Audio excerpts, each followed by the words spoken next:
الله وبركاته. إن الحمد لله نحمده ونستعينه ونستغفره ونؤمن به ونتوكل عليه ونعوذ بالله من شرور أنفسنا ومن سيئات أعمالنا. من يهده الله فلا مضل له ومن يضلل فلا هادي له. ونشهد أن لا إله إلا الله وحده لا شريك له. أما بعد فأعوذ بالله من الشيطان الرجيم. بسم الله الرحمن الرحيم. يا أيها الذين آمنوا استعينوا بالصبر والصلاة إن الله مع الصابرين. ولا تقولوا لمن يقتل في سبيل الله أموات بل أحياء ولكن لا تشعرون. ولنبلونكم بشيء من الخوف والجوع ونقص من الأموال والأنفس والثمرات وبشر الصابرين الذين إذا أصابتهم مصيبة قالوا إنا لله وإنا إليه راجعون. صدق الله مولانا العظيم وصدق رسوله النبي الكريم ونحن على ذلك من الشاهدين والشاكرين والحمد لله رب العالمين. কেওয়া উত্তরপাড়া যুব সমাজের উদ্যোগে আয়োজিত কেওয়া শ্রীপুর গাজীপুরের আজকের এই ইসলামী মহাসম্মেলনের সম্মানিত উলামায়ে কেরাম, মুরব্বিয়ান আযম, প্রিয় যুবক ভাইরা, স্নেহের ছোট ভাইরা, আল্লাহ রব্বুল আলামিনের দরবারে অসংখ্য অগণিত শুকরিয়া যে মহান রব্বুল আলামিন কোরআন সুন্নাহর কিছু কথা বলবার এবং শুনবার জন্য আল্লাহ পাক ব্যবস্থা করে দিয়েছেন। সেজন্য বলি আলহামদুলিল্লাহ। আমি প্রথমেই আন্তরিকভাবে দুঃখ প্রকাশ করতেছি দেরি হওয়ার জন্য, কিন্তু আসলে অনেকেই যখন অপেক্ষা করেন তখন কষ্ট লাগে। অপেক্ষা একটু কষ্টকর জিনিস, কিন্তু রাস্তাঘাটে যারা চলে তারা বুঝে বাংলাদেশের রাস্তাঘাটের কি অবস্থা, এবং যেইভাবে আপনি কখনোই কোনো জায়গা থেকে সুনির্দিষ্টভাবে বলতে পারবেন না বাংলাদেশের রাস্তায় যে আমি এতটুকু সময়ের মধ্যে চলেই আসবো, এটা বলতে পারবেন না। আপনি যদি রাস্তাঘাটে চলেন তাইলে বলতে পারবেন এটা কি পরিমাণে যে সমস্যা, আপনি টাইম নির্ধারণ করতে পারবেন না। আল্লাহ পাক বুঝার তৌফিক দান করুন। তার মধ্যে আমি দ্বিতীয় প্রোগ্রামে গিয়া আপনার মাথা এবং ঘাড়ের অবস্থা এমন হয়েছে যে অসুস্থ হয়ে গেছিলাম। তো যাই হোক, আসলে যে শরীক হইতে পারছি, আসতে পারছি, আপনার বিগত সরকারের সময় এই আশপাশে কোনো এলাকায় আসছিলাম। এরা কি নাম জায়গা, নাম কি জায়গাটা? National poultry. হ্যাঁ, আমি সূরাতুল বাকারা থেকে কয়েকটা আয়াতে কারিমা, 2-3টা আয়াত তিলাওয়াত করেছি, 154, 55, 56। ইয়া আইয়ুহাল্লাযীনা আমানুস্তাঈনু বিস-সাবরি ওয়াস-সালাহ ইন্নাল্লাহা মা'আস-সাবিরিন ওয়ালা তাকুলু লিমান ইউকতালু ফি সাবিলিল্লাহি আমওয়াত বাল আহইয়াউ ওয়ালাকিন লা তাশউরুন। আয়াতগুলো থেকে আমি কয়েকটা কথা বলবো, 2-3টা বিষয়। এক, আল্লাহ পাকের কাছে চাওয়ার জন্য আল্লাহ বলছেন সবর এবং নামাজের মাধ্যমে। সবরের কথা বলবো, নামাজের কথা। আর 3 নম্বরে হলো ওয়ালা তাকুলু লিমান ইউকতালু ফি সাবিলিল্লাহি আমওয়াত, যারা আল্লাহর রাস্তায় জীবন দেয় আল্লাহ বলতেছেন তোমরা তাদেরকে মৃত বলিও না। সুবহানাল্লাহ। আল্লাহর রাস্তায় যারা জীবন দেয় তাদেরকে মৃত বলাও নিষেধ, এটা সম্মান। মৃত বলা যাবে না তাদেরকে। বাল আহইয়া, বরং তারা জীবিত। সুবহানাল্লাহ। বরং তারা কি, কেমন জীবিত? সুবহানাল্লাহি ওয়া বিহামদিহি। আল্লাহ রাব্বুল আলামিন বলেন, ওয়ালা তাকুলু লিমান ইউকতালু ফি সাবিলিল্লাহ, আল্লাহর রাস্তায় যারা জীবন দেয় তাদেরকে মৃত বলিও না, বাল আহইয়া, বরং তারা জীবিত। কেমন জীবিত? আমার ভাই চট্টগ্রামে সাইফুল ইসলাম আলিফ নাম কি, কিছুদিন আগে হিন্দুত্ববাদী ইসকনের সদস্যরা আমার ভাই সাইফুল ইসলাম আলিফকে দিনে দুপুরে কুপিয়ে চট্টগ্রামে হত্যা করেছে আদালত চত্বরে। দেখেছেন আপনারা? কি নৃশংস এরা, দেখেছেন? শিক্ষা হয়েছে? কই কি হুজুর, এটার আবার শিক্ষা হওয়ার কি আছে? ওই যে মূর্তির দারোয়ান হয়েছিলেন, শিক্ষা হয়েছে না? আমি বলছিলাম যে ইমান আনছে কি মূর্তি পাহারা দেওয়ার জন্য? আমার এই কথার কারণে হাইরে কত লোক যে আমার বিরোধিতা করছে, বেশি বুঝে এই সেই। আরে ভাই আল্লাহ নিজে বলতেছেন ইন্নামাল মুশরিকুনা নাজাস, মুশরিকরা হলো নাপাকি। আল্লাহ বলতেছেন ইয়া আইয়ুহাল্লাযীনা আমানু লা তাত্তাখিদুল ইয়াহুদা ওয়ান নাসারা আউলিয়া, ইহুদি খ্রিস্টান মুশরিক এদেরকে তুমি বন্ধু বানায়ো না। আল্লাহ বলতেছেন লা তাজিদান্না আশাদ্দান নাস আদাওয়াতান লিল্লাযীনা আমানুল ইয়াহুদা ওয়াল্লাযীনা আশরাকু, মুশরিকরা ইহুদিরা হলো মুমিনের সবচাইতে বড় শত্রু। আপনি কিসের বুদ্ধিজীবী হলেন? আপনি কিসের উপদেষ্টা হলেন? আপনার চাইতে অনেক বড় বুদ্ধিজীবী আমার আল্লাহ। আল্লাহ নিজে বলতেছে, আমি নিজে কারগুজারি শোনাই আপনাদেরকে। ওয়াসিক বিল্লাহ নুমানি ভাই নেত্রকোনার নব মুসলিম, উনি নিজে বলেছেন, আমি একাধিক নব মুসলিমের কাছে তত্ত্ব নিয়েছি। বলে কি হুজুর সত্য কথাটা বলবো? আমি বলছি বলেন। কয় হুজুর বাংলাদেশে যারা বিধর্মী, বিশেষ করে হিন্দু ধর্মের লোক, সনাতন ধর্মের, কয় হুজুর এরা আপনাদের সাথে মিল দিয়া চলে। এখন নব মুসলিমরা বলতেছে, কয় হুজুর আড়ালে আড়ালে এরা মুসলমানদেরকে দেখতেই পারে। নব মুসলিমরা বলতেছে যারা ওই ধর্ম থেকে এই ধর্মে আসছে, কয় হুজুর এরা সামনাসামনি এরকম, কিন্তু আড়ালে আপনাদেরকে দেখতেই পারে না। এটার প্রমাণ কি? এটার প্রমাণ কি? দেখেন, চিন্ময় যখন গ্রেফতার হইল, তার পক্ষ নিয়া এতগুলো মানুষ ইসকনের কিভাবে তার পক্ষ নিল? বলেন না, কিভাবে পক্ষ নিল? চট্টগ্রামে লক্ষ লক্ষ জমায়েত সনাতন ধর্মাবলম্বীদের কেমনে হইল? রংপুরে কেমনে লক্ষ লক্ষ লোক হইল? তার মানে এরা বাংলাদেশে প্রকাশ্য দিবালুকে মুসলিমদেরকে কুপায় হত্যা করার পক্ষে। আপনি কি অস্বীকার করতে পারবেন? যারা চিন্ময়ের মুক্তি চায়, চিন্ময়ের পক্ষে থাকে, ইসকনের পক্ষে থাকে, আপনি তাদেরকে কি বলবেন? এরা মুসলিম গণহত্যায় বিশ্বাসী। ঠিক কি ঠিক না? হ্যাঁ, মুসলিমদের গণহত্যায় বিশ্বাসী। কারণ একজনকে মারার পরে যদি তবুও তার পক্ষে থাকতে পারে নৃশংসভাবে, তাইলে এরা কি? প্রিয় ভাইরা আমার, বন্ধুগণ আমার, এই জন্য বলি আল্লাহ পাক যেটা বলেছেন সেটাই মানতে হবে। নিজের বুদ্ধি, নিজের খেয়াল এটা বড় নয়, আল্লাহ পাক যা বলছেন সেটাই বড়। ঠিক কি ঠিক না? আল্লাহ রাব্বুল আলামিন বলেন, ওয়ালা তাকুলু লিমান ইউকতালু ফি সাবিলিল্লাহি আমওয়াত বাল আহইয়া ওয়ালাকিন লা তাশউরুন। আল্লাহ রাব্বুল আলামিন বলেন, আল্লাহর পথে যারা জীবন দেয় তাদেরকে তোমরা মৃত বলিও না, তারা জীবিত। তারা এমন জীবিত, সুবহানাল্লাহি ওয়া বিহামদিহি। রাসূলুল্লাহ সাল্লাল্লাহু আলাইহি ওয়াসাল্লাম হাদিসের মধ্যে বলেন, যে ব্যক্তি আল্লাহর পথে জীবন দেয়, শহীদ হয়। আমরা তো বাহ্যিকভাবে দেখি যে দুনিয়া থেকে সে চলে গেছে, মারা গেছে। আসলে আল্লাহ পাক বলেন, রাসূল বলেন, ওই যে দুনিয়া থেকে আত্মাটা বের হয়, দুনিয়া থেকে আত্মাটা বের হওয়ার সাথে সাথে আল্লাহ রাব্বুল আলামিন জান্নাতের একটা সবুজ পাখির মধ্যে তার আত্মাটা ঢুকায়া দেয়। সাইফুল ইসলাম আলিফ যদি হিন্দুত্ববাদীদের যেহেতু তারা হত্যা করেছে, চট্টগ্রামের ওলামায়ে কেরাম একটা ঐতিহাসিক সিদ্ধান্ত নিয়েছে, আলিফকে শহীদ হিসেবে ধরে তারা তার গোসল দেয় নাই, কাপড়ের মধ্যে রক্তমাখা জামা সহ জানাজা পড়ায় দিছে। সুবহানাল্লাহ, শহীদের মর্যাদা। তার মানে কি? সাইফুল ইসলাম আলিফ ভাইয়ের জীবন এই দুনিয়া থেকে আমরা দেখছি চলে গেছে, কিন্তু আল্লাহ বলেন, আল্লাহ রসুল বলেন, এই যে আত্মাটাকে কবরের জিন্দিগি নাই, বারজাখ নাই, সলজব নাই, তার আত্মাটাকে জান্নাতের একটা সবুজ পাখির মধ্যে ঢুকায়া দেওয়া হলো। ওই পাখি জান্নাতে গিয়া যেখানে মন চায় উঠছে, যেখানে মন চায় ঘুরছে, যা মন চায় খাচ্ছে। সুবহানাল্লাহ বলেন না?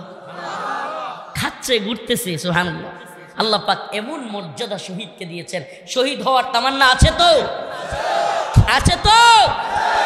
আমি শাহাদাতের ওয়াজ একটু বেশি করি, এই উম্মার যুবকদেরকে কারাগার থেকে বের হয়ে একটাই পণ করেছি, ইম্মা শরিয়াত বা ইম্মা শাহাদা, হয়তো শরিয়াত নয়তো শাহাদা। এই ভূখণ্ডে ইনশাআল্লাহ বিইذনিল্লাহ একদিন কোরআনী শাসন হবে ইনশাআল্লাহ। রাজি আছেন তো? ভারত আমাদেরকে হুমকি দেয়, ধমকি দেয়। আমি তো বলি, যেই হিন্দুত্ববাদীরা, যেই কাফেররা বাইচা থাকার জন্য জীবনযাপন করে, টাকার জন্য সেনাবাহিনীতে চাকরি করে, টাকার জন্য এরা সুখে থাকবার জন্য বেতনের জন্য চাকরি করে, আর একদল শহীদ হওয়ার জন্য যুদ্ধ করে, দুই দল কি এক? একদল টাকার জন্য সেনাবাহিনীতে আসছে, চাকরি করে টাকার জন্য, পয়সার জন্য, সুখে থাকবার জন্য। একদল বুলেটের মধ্যে দেখে মৃত্যু, জাহান্নাম, আরেক আগুন। আরেক দল বুলেটের মধ্যে দেখে শাহাদাত, বুলেটের মধ্যে দেখে জান্নাত। এই দুই দল কি এক হইল? শহীদি মৃত্যু চান তো? চান নাকি? কে কে চান বলেন? মরতেই হবে যখন, শহীদি মরণ দিও আমাকে। রাজি আছেন ইনশাআল্লাহ? মরতেই হবে যখন, শহীদি মরণ দিও আমাকে। শাহাদাত জানি শুধুই জীবন, শাহাদাত জানি শুধুই জীবন, সে জীবন দিও আমাকে। মরতেই হবে যখন, শহীদি মরণ দিও আমাকে। রাজি আছেন তো ইনশাআল্লাহ? মরতেই যেহেতু হবে, বিছানায় হাগ্যা মুত্যা, মানে ত্রিগুণার ভাষা কইলাম, বিছানায় হাঁকবেন, বিছানায় মুতবেন, ফুতের বউ লাথি মারবো, এই মরণ চান? হ্যাঁ, শাহাদাতের মরণ চান তো? লিল্লাহি তাকবীর, লিল্লাহি তাকবীর। ওই হিন্দুত্ববাদী ভারতকে বলি, হিন্দুত্ববাদী ব্রাহ্মণ্যবাদী তাগুতি শক্তিকে বলি, মুসলমানরা মরতে ভয় পায় না, মুসলমান জীবন দিতে প্রস্তুত আছে ইনশাআল্লাহ। যদি তোমরা বাংলাদেশ দখল করবার প্ল্যান করো, ষড়যন্ত্র করো, আমরা উম্মতে মুসলিমার যুবকদেরকে নিয়ে এমন এক ভয়ঙ্কর বাহিনী তৈরি করব, হিন্দুত্ববাদী ভারতকে, ইসকনকে, রকে বলে দিতে চাই, ভারতের দিল্লির মসনদেও কালেমার পতাকা পথ করে উঠবে ইনশাআল্লাহ। এটা আমার মুখের কথা নয়, এটা স্বয়ং রাসূল সাল্লাল্লাহু আলাইহি ওয়াসাল্লাম বলেছেন।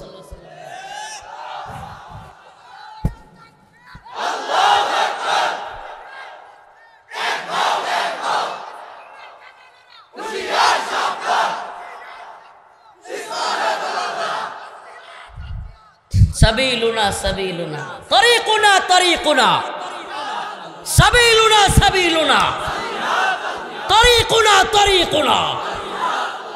দিয়েছি তো রক্ত, দিয়েছি তো রক্ত, পুষ্ণা সংগ্রাম, দালালি না রাজপথ।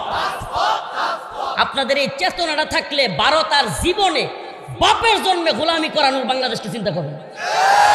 চেতনাটা ধরে রাখবেন খালি। এই মানে আমি এত খুশি হয়েছি 2024 সালের 5ই আগস্ট হাসিনা পলাইছে, এইটা যে খুশি হয়েছি, এর চেয়েও বেশি খুশি হয়েছি এই উম্মার যুবকেরা কামানের সামনে, বুলেটের সামনে জীবন দিতে শিখছে। এই চেতনাটা ধরে রাখবেন খালি। বাংলাদেশে কেউ আর জুলুম করবার ন্যূনতম সাহস করবে না। চেতনাটা দরকার আছে না নাই? স্লোগানগুলো ধরে রাখবেন। এই দালালি না রাজপথ, ইসকনের দালালেরা, ভারতের দালালেরা, আওয়ামী লীগের দালালেরা। ঠিক আছে তো ইনশাআল্লাহ? খালি এটা মনের মধ্যে ধরে রাখবেন, দেখবেন এমনিতে এগুলো পলাইব। উসমানীয় সাম্রাজ্যের ইতিহাস পড়ে দেখেন, উসমানীয় সাম্রাজ্যে যখন সম্মিলিতভাবে একত্রে নারায়ে তাকবীর বলতো, আল্লাহু আকবার বলতো, কাফেররা এমনি ভয় পাইতো। সুবহানাল্লাহ। তাকবীরের স্লোগান, কেউ যদি আপনার উপর জুলুম করতে আসে আল্লাহু আকবার বলবেন, দেখবেন ওরা ভয় পেয়ে যাবে। এটা তাকবীর। হ্যাঁ, শহীদ শহীদ, মৃত্যু কি হবে? মৃত্যু কি? কোন মৃত্যু চাই? মরতেই হবে যখন, শহীদি মরণ দিও আমাকে, মরতেই হবে যখন, শহীদি মরণ দিও আমাকে। শাহাদাত জানি শুধুই জীবন, শাহাদাত জানি শুধুই জীবন, সে জীবন দিও আমাকে, মরতেই হবে যখন, শহীদি মরণ দিও আমাকে। মরণেও সুখ আমি পাব জানি শাহাদাতে, হিসেব নিকেশ হতে ত্রাণ আছে জানি শাহাদাতে। সুবহানাল্লাহ। শাহাদাতের মাধ্যমে কি আছে? হিসেব নিকেশ হইতে ত্রাণ, কোনো হিসাব নাই। সুবহানাল্লাহ। শহীদি মৃত্যুতে কোনো কি নাই। এই যে আপনারা শুনেন কবর, হাসর, মিজান, ফুলসিরাত, কিচ্ছু নাই শহীদের জন্য, কিচ্ছু নাই। সুবহানাল্লাহ। মরণেও সুখ আমি পাব জানি শাহাদাতে, হিসেব নিকেশ হতে ত্রাণ আছে জানি শাহাদাতে। তাই মিনতি তোমার কাছে, তাই মিনতি তোমার কাছে, এমন জীবন দিও আমাকে, মরতেই হবে যখন, শহীদি মরণ দিও। বলেন না, মরতেই হবে যখন, শহীদি মরণ দিও আমাকে। তাই মিনতি তোমার কাছে, তাই মিনতি তোমার কাছে, হাজার শাহাদাত দিও আমাকে, মরতেই হবে যখন, শহীদি মরণ দিও আমাকে। রোগে সুখে মরণ দিও না আমায়, রোগে সুখে মরণ দিও না আমায়, বিপদে মুসিবতে নিও না আমায়, রোগে সুখে মরণ দিও না আমায়, বিপদে মুসিবতে নিও না আমায়, এমন মৃত্যু দিও চোখ বুঝলেই যেন দেখি তোমাকে। সুবহানাল্লাহ। এমন মৃত্যু দিও চোখ বুঝলেই যেন দেখি তোমাকে, মরতেই হবে যখন, শহীদি মরণ দিও আমাকে। ইনশাআল্লাহ রাজি আছেন তো? শহীদি মরণ, শহীদি তামান্না, এটাই এই উম্মার জাগরণের সবচেয়ে বড় শক্তি। আফগানিস্তান, সিরিয়া, এত বড় বড় বাহিনীর বিরুদ্ধে America, Britain, France, Germany, Italy সবগুলো মিলা নেটো জোট গঠন কইরাও আফগানিস্তানে আইসা নাকে খত দিয়া বাপ ডাইকা সাইরা দেমা কান্দাবাসি কইয়া বিদায় হয়েছি কয় না। সিরিয়ায় বাশার আল আসাদ, হাফিজ আল আসাদ 54 বছর টানা ক্ষমতায় থাকছে, রাশিয়ার নিয়ন্ত্রণে, ইরানের মদদে। কই দৌড় মারলো 12 দিনের যুদ্ধে। সুবহানাল্লাহ।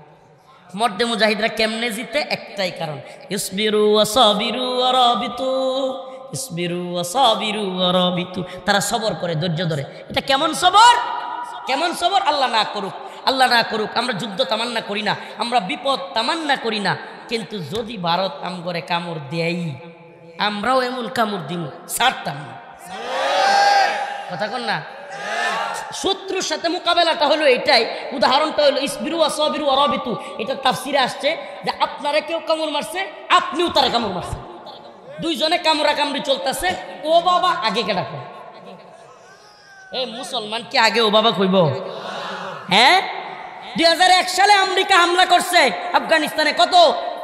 2021 সালে ও বাবা তালেবান কইছে না আমেরিকা কইছে? কথা কয় না, কে কইছে আগে? সিরিয়ায় 54 বছর রাশিয়া ইরান সবগুলো কাফের মিলিয়া সিরিয়ায় মুজাহিদদেরকে মুসলমানদেরকে দখল করছে, ও বাবা আগে কেডা কইছে? সুবহানাল্লাহ কন না? কাফেররা কইছে, ঠিক ঠিক না? মুজাহিদরা আগে ও বাবা করবে না। এইটাই সবর, এটাই সবর, এটা সবরের শিক্ষা, এটাই শাহাদাতের শিক্ষা। মুমিন তো শাহাদাত তামান্না করে, এরা মরতে ভয় পায়, আমরা শাহাদাত তামান্না করি। সুবহানাল্লাহ। একদল মরতে কি পায়, আরেক দল মরার জন্য, শহীদ হওয়ার জন্যই ময়দানে যায়। হাই হাই, বিজয় কাদের হবে? বিজয় কাদের হবে? নাইলে আপনি জীবনেও যুদ্ধ মিলাইতে পারবেন না। আফগানের যুদ্ধের সাথে আমেরিকা, বলেন না আমেরিকার সৈন্য বেশি না তালেবানের সৈন্য বেশি? কথা কয় না? আপনি যদি যুদ্ধ বুঝেন, সমরাস্ত্র বুঝেন, আমেরিকার সেনাবাহিনী বেশি নাকি তালেবানের বাহিনী বেশি?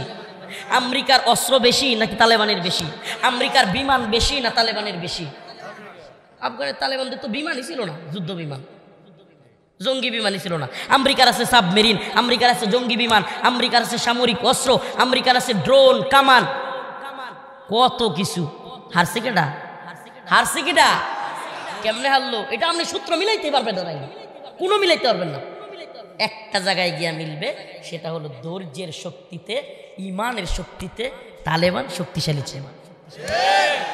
এজন্য বলি, ভারত যদি বেশি লাফালাফি করে, যদি মনে করে বাংলাদেশ দখল করবে, চট্টগ্রাম, রংপুর, সিলেট নাম নিয়া নিয়া, নেত্রকোনার নামও মাঝে মাঝে কয়,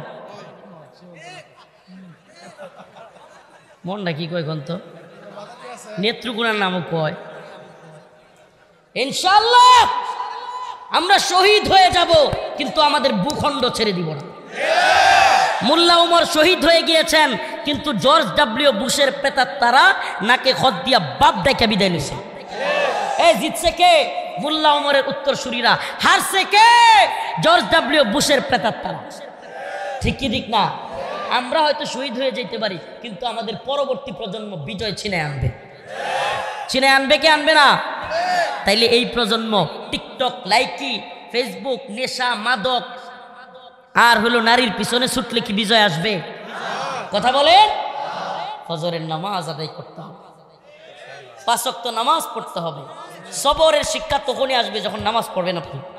অলসতাকে জেরে ফেলে দিয়া, ও যুবক ভাই, কেমন শক্তিশালী তুমি হইলা, তুমি 2-4 জনকে হারায়া দাও, তুমি বিরাট শক্তিশালী, তুমি খেলতে গেলে বড় জোরে লাথি মারো বল, কিন্তু ফজরের নামাজের সময় এই একটা ছোট্ট কম্বল হাত দিয়া উঠায়া অজু করে মসজিদে যাইতে পারো না, তুমি কিসের শক্তিশালী? তোমার শক্তি নাই। এই শক্তি দিয়ে তোমার কি কাজে আসবে? আল্লাহ পাক বুঝার এবং আমল করার তৌফিক দান করুন। আর জোরে বলেন আমিন। প্রিয় উপস্থিতি, প্রিয় উম্মা, খাস করে দোয়া করবেন। আর কয়েকটা কথা বলি যাই, সচেতনতা খুব জরুরি। একটা কথা মাথায় রাখবেন, আগামীকালকে আপনার বাড়িতে চুরি হবে কিংবা ডাকাতি হবে, বড় ধরনের কোনো ডাকাত আসবে। আপনি যদি আগের দিন খালি জানেন আর সচেতন থাকেন, ওই ডাকাত চোর জীবনেও আপনার ঘরে চুরি ডাকাতি করতে পারবে না। কেন বলেন তো? আপনার শক্তি ডাকাতের চাইতে কম। কেন পারবে না? কারণ আপনি আগের দিন প্রয়োজন হলে নিজে না পারলে মাইকিং করে দিবেন, ও এলাকাবাসী আমার বাড়িতে ডাকাতি হবে, ধরবা ডাকাতরে। ঠিক কি ঠিক না? পাতলা পায়খানা শুরু হয়ে গেছে গা। ভারতের যশোরে 2-3টা পোলা পায় হামাস মুজাহিদদের অভিনয় করছে একটু। হামাসের মুজাহিদ আবু উবাইদা হাফিজাহুল্লাহ, উনি ইসরায়েলের বাহিনী যাতে ওনারা না চিনে, ইসরায়েলের বাহিনীর ড্রোন কিন্তু মানুষ শনাক্ত করতে পারে চেহারা, ড্রোন থেকে যেন ওনারা না চিনে, এজন্য ওনার মুখটা কি করে ডাইকা রাখে। হামাসের মুজাহিদরা ফিলিস্তিনের পক্ষ নেওয়ার জন্য যশোরে জামিয়া ইসলামিয়া মাদ্রাসায় 2টা কাঠের পিস্তল নিয়ে, কাঠের পিস্তল নিয়ে আবু উবাইদার হাফিজাহুল্লাহর মতো একটু অভিনয় করছে। ভারতে পাতলা হয়ে গেছে, ঠিক আছে। হাই রে, ভারতের মিডিয়ায় পাগলামি। আর ওই যে একটা আছে না, ময়ূক রঞ্জন নাকি সাংবাদিক হকার, হায় রে খালি দৌড়ায় আর দৌড়ায়। এই হকার দেখলাম এখন গজওয়াতুল হিন্দ নিয়ে রিপোর্ট করতেছে, আমি পুরা রিপোর্টটা ওরে দেখলে আমার কেন জানি রাগ ওঠে, মনটা কই পিটাই কতক্ষণ, কিন্তু আমি তো আর পাবো না কাছে। কিন্তু ওর কোনো এপিসোড আমি না দেখলেও এই এপিসোডটা আমি ধৈর্য দিয়ে দেখছি। আমি দেখলাম সুনির্দিষ্ট তত্ত্ব দিয়ে এই কথাগুলো বলছে গাজওয়াতুল হিন্দের ব্যাপারে, হিন্দুস্তানের যুদ্ধের ব্যাপারে, হাদিসের আলোকে অনেকগুলো কথা বলছে। এটা শুনেন পারলে, ভয় শুরু হয়ে গেছে গা, গাজওয়াতুল হিন্দের ভয় এখনই শুরু হয়ে গেছে গা। সুবহানাল্লাহ কন্যা, সুবহানাল্লাহ কন্যা। তোরা যতই কথা বলিস গাজওয়াতুল হিন্দ হবে, এটা রাসূল বলেছেন। এমন এক নবী বলেছেন মুহাম্মদ আরবি সাল্লাল্লাহু আলাইহি সাল্লাম, তার দুই ঠোঁটের মাঝখান দিয়ে জীবনে কোনোদিন মিথ্যা কথা বলেন। রাসূলের কথা কাফেররা পর্যন্ত রাসূলকে জাদুকর বলতো, পাগল বলতো, গণক বলতো, কিন্তু রাসূলকে জীবনে কাফেররা মিথ্যাবাদী বলেন। সেই মুহাম্মদ আরবি বলেছেন ইসাবাতানে মিন উম্মতি আহরাজাহুমাল্লাহু মিনান নার, ইসাবাতুন তাগজুল হিন্দা ওয়া ইসাবাতু মা ঈসা ইবনে মারইয়াম। সুবহানাল্লাহ। আমার উম্মতের দুইটা দল দুইটা বড় যুদ্ধে শরীক হবে, আল্লাহ পাক সেই দুইটা দলকে জাহান্নামের আগুন থেকে মুক্তির ঘোষণা দিয়েছে। সুবহানাল্লাহ কন্যা। এর একটা দলের নাম হলো ইসাবাতুন তাগজুল হিন্দা, হিন্দুস্তানের মুজাহিদরা। সুবহানাল্লাহ। তার মানে হিন্দুস্তানে একটা বড় যুদ্ধ হবে কি হবে না? হবে কি হবে না? আমি তো বলি আলিফ দিয়া শুরু, আরবি হরফ কয়টা? 29টা। শুরু কি দিয়া? আলিফ দিয়া শুরু। আল্লাহ পাক এমন একজন আলিফ ভাইকে শহীদের মাধ্যমে গাজওয়াতুল হিন্দেরও শুরু করে দিয়েছে। এখানে রাজনৈতিক নেতারা আছেন, সচেতন মানুষরা আছেন, সত্যি কথা বলবেন। বাংলাদেশ রাষ্ট্রের ইতিহাসে, বাংলাদেশ রাষ্ট্রের ইতিহাসে সাইফুল ইসলাম আলিফ ভাইয়ের শাহাদাতের আগে বাংলাদেশ থেকে এইভাবে ভারতের বিরুদ্ধে বক্তব্য বিবৃতি জীবনে কোনোদিন দেখছেন? সত্যি বলবেন, জীবনে কোনোদিন দেখছেন? সুবহানাল্লাহ। আল্লাহ পাক এক, আমি পোস্ট করছিলাম ওই রাত্রেই পোস্ট করেছিলাম সাইফুল ইসলাম আলিফ ভাইয়ের শাহাদাত বৃথা যাবে না। আল্লাহ পাক এমন এক স্পিরিট সুবহানাল্লাহ মুসলমানদের অন্তরে ঢুকায় দিয়েছেন, এক বাইরে শহীদ করছে, পুরা জাতি ভারতের বিরুদ্ধে ঐক্যবদ্ধ হয়ে গেছে, পুরা জাতি। আরেকটা কথা মনে রাখবেন, রাসূল বলেছেন আমার উম্মত যদি 12,000 একমত হয়, 12,000 মুজাহিদ তৈরি হয়, পৃথিবীর কোনো সুপার পাওয়ার নাই আমার উম্মতের ঐক্যবদ্ধ 12,000 মুজাহিদ বাহিনীকে পরাজিত করে। সুবহানাল্লাহ কন্যা। ভাই কোটি কোটি মানুষ মিললে কি যুদ্ধ করতে রে? যুদ্ধ এত মানুষ লাগে না। তা আমরা এই ভারতের 130 কোটি 20 কোটি থেকে ভয় আছে? সামনে খালি 120 কোটি 30 কোটি গণেন, ভিতরে 30 কোটি আমগরও আছে। এত সহজ না, ভিতরে 30 কোটি কাদেরও আছে, আমগরও আছে। ফিতনা ওখান থেকেও শুরু হবে। আফগান থেকে তালেবানের বাইরা কি বসে থাকবে নাকি? আর পাকিস্তান তো খারো পরমাণু ডিলুয়ে লাগতেছি তখন লগে, ঠিক কি ঠিক না? আপনি বলবেন যে হুজুর এত বড় বড় কথা বলিয়েন না, ভারত এত বড়, সব দিকে বাংলাদেশের সব দিকে ভারত। আমি বলি বাংলাদেশের শত্রু তো হবে একটা, তাদের শত্রু চারদিক। এখন শ্রীলঙ্কাও শত্রু, মালদ্বীপও শত্রু, ভুটান, নেপাল, একটাও ভারত করতে পারে। কারণ কি? কারণ হলো এই অঞ্চলে তারা দাদাগিরি দেখাইতে গিয়া সবগুলো দেশকে জুলুম করেছে। আর জালেমদের পরিণতি তো দেখছেন। হাসিনা বাচ্চা থাকতে 2 দিন আগেও কেউ কইছে হাসিনার পতন হইব? হ্যাঁ, জালেমরার পরিণতি এমনি হয়। আমি আমার চাচা আল্লাহ তারে মুক্তি দিক, আব্দুল সালাম পিন্টু, এটা প্রায় প্রোগ্রামেই বলি, বিশেষ করে চাচার এলাকায় গিয়ে বলছিলাম, মন্ত্রী আমার খুব মহব্বত করতো। 21শে আগস্ট গ্রেনেড হামলার ফাঁসি একেবারে মিথ্যা ডাহা। আমার এই চাচা এমন ব্যক্তি, খুব ভালো মানুষ, এই বেচারারা হুদাই মাঝে মাঝে আইসা মনটা খুব খারাপ করতো। ঈদের দিন বিশেষ করে, হ্যাঁ রে আমরা সবাই একটু একটু খাবার দিছি ঢুকতে, ঈদের দিন খাবারের অনুমতি থাকে, বাড়ির থেকে খাবার দেওয়া যায় কারাগারে, কিন্তু এই বেচারা গেটে গেছে, বেচারার খাবারগুলো দিতে দেয় না। হায় রে মনটা এত খারাপ হয়েছে, আয়সা কান্না কান্না চোখে। সে একজন মন্ত্রী ছিল বিএনপির, আর এখন অল্প খাবার তারে দিতেছে না। আমি ডাক দিছি, চাচা এদিকে আসেন, বসাইলাম, আম্মা যে খাবারগুলো পাঠাইছে বইসা খাওয়াইলাম, আর গল্প করতে করতে বলছিলাম চাচা মাজলুমদের এই কান্না আল্লাহ শুনতেছে, উচিরে শুনবেন, এমন জায়গা থেকে হাসিনা মাইর খাইছে যেটা আমরা কল্পনা করতাম না। চাচা বেরোইলে কোনোদিন বলবে। আমি এগুলো বলছিলাম যে আল্লাহ দেখবেন এমন জায়গা থেকে হাসিনারে মাইর দিছে যে হাসিনা তো দূরের কথা, বাংলাদেশে আওয়ামী লীগ নাম নিলে পিঠা খাইবে। এটা আমি অগ্রিম বলছিলাম, একেবারে কোট করে বললাম, সুবহানাল্লাহ, কোট করে বলছিলাম। আমার চাচা বাইর হইলে বা অনেকে যারা আছে ভিতরে এরা বের হইলে বলবে সুবহানাল্লাহ। তো আল্লাহ পাক এটাই করছে, জালেমদের পরিণতি এটাই হয়। ভারতও যদি মনে করে সব অঞ্চলে সব দেশে নেতাগিরি কইরা সব দেশে আধিপত্য বিস্তার করবে, জুলুম করবে, তাইলে পরিণতি জালেমদের কি হয়? ফালা তাহসাবান্নাল্লাহা গাফিলান আম্মা ইয়ামালুজ জালিমুন। আল্লাহ পাক জালেমদের ব্যাপারে গাফেল না, গাফেল না। জালেমরা যেন আল্লাহরে গাফেল না মনে করে। প্রিয় ভাইরা আমার, বন্ধুগণ আমার, এই জন্য বলতেছিলাম গজওয়াতুল হিন্দ হবে, আলিফ দিয়া শুরু হয়ে গেছে। আলিফ দিয়া, কথা কন না, আলিফ দিয়া কি আরবি অক্ষর কি দিয়া শুরু হয়? আলিফ দিয়া শুরু হয়। আল্লাহ পাক এই জাতিকে এমন ঐক্যবদ্ধ করছে ভারতের বিরুদ্ধে, সুবহানাল্লাহ সুবহানাল্লাহি ওয়া বিহামদিহি। আমি সবসময় এই স্বপ্নটা দেখতাম। আমার এই যে মুসলমানে মারামারি, বিভিন্ন পার্শ্বযুদ্ধ, দলীয় মারামারি, কোন দল, এগুলো দেখলে এত কষ্ট লাগে, বিশ্বাস করবেন কিনা। এই সমস্ত জিনিসগুলো নিয়ে আমার কথা বলতে ইচ্ছা হয় না, আমি কথাই বলতে চাই না। আপনি কিসের তাবলিগ শিখলেন ভাই? রাতে 3টার সময় আপনার অন্য মুসলমান ভাইকে টঙ্গিতে গিয়া 3টা 4টার সময় তাহাজ্জুদের সময় আপনি আপনার ভাইকে পিটায় মাইরা ফেলতেছেন, এই কি আপনার তাবলিগ? কে শিখাইলো আপনার এগুলো? কে শিখাইলো? প্রিয় ভাইরা আমার, প্রিয় বাবারা, প্লিজ প্লিজ, আচ্ছা বলেন, ওলামায়ে কেরাম যারা আছেন কিংবা অন্য সাথীরা যারা আছেন তাবলিগ করেন, বলেন আপনারা কি এই দলগুলোর মধ্যে কাউকে কাফের বলতে পারবেন? তার মানে আপনি মুসলমানে যুদ্ধ করতেছেন। একদিকে সীমান্তে শত্রুরা বন্দুক নিয়ে বসে আছে, আর আপনি টঙ্গিতে গিয়া নিজের ভাইকে মারেন। এর চাইতে বড় বুকামি, এর চাইতে বড় আত্মঘাতী আর কিছু হইতে পারে? বলেন না, হইতে পারে? শত্রুরা আপনাকে গুলি করবার জন্য। আমার টঙ্গীর ইস্তেমার কাহিনী দেখে মনে হইল, এদের উম্মার প্রতি ন্যূনতম ফিকির নেই, এদের দিনের প্রতি ন্যূনতম দায়বদ্ধতাই নেই। যদি থাকতো, কোনোভাবেই এই রাতের বেলায় গিয়া অপর ভাইদের উপর হামলা করতে পারত?